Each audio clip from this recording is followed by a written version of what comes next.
Dark Crystal was a real cult oddity at one time, an 80s artifact remembered with a chuckle by Generation X, although now everyone seems to look at it with a degree of reverence. No doubt this has something to do with the 2019 miniseries which is available on that Netflix machine. I saw The Dark Crystal years ago.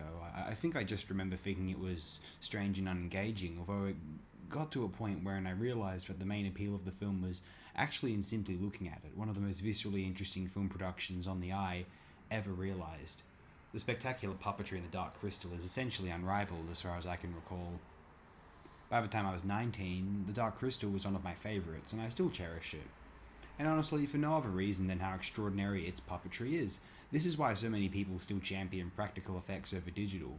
I do love digital VFX, despite their inconsistent application, certainly in mainstream film, although it is easy to understand why many lament the loss of films such as The Dark Crystal.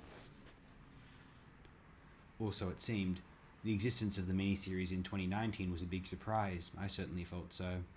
I really liked it too. What I will lament, I suppose, is how the Henson talent for practical effects has been mostly spent on Sesame Street and the Muppets. Now, I have nothing against Sesame Street, saw a lot of it when I was extremely small. The Muppets kind of annoy me. Although I sometimes wish we saw more of these creative, dare I say adult-oriented imaginative endeavours from the Henson Company. I hesitate to call The Dark Crystal adult-oriented because I think most adults would dismiss it as a children's film. I think a lot of children could perceive The Dark Crystal as too grown-up. It's in an odd spot. Actually, you could be wondering, what do I think of Labyrinth, 1985's follow-up creatively to The Dark Crystal? Now, I love David Bowie, many bewilderingly powerful music albums, but I find Labyrinth to be a bit goofy, non-serious, and not nearly as inspired as The Dark Crystal.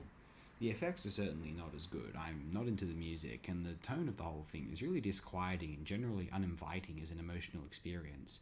It jumps from so many different dramatic emotive textures that we aren't sure what to feel during Labyrinth. Maybe that was the point given its title, but I still do not care much for it, sadly.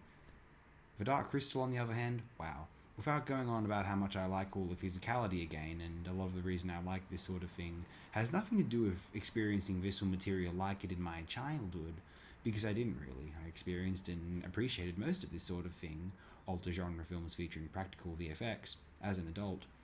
But nevertheless, its puppetry is a vital factor in my praise for The Dark Crystal.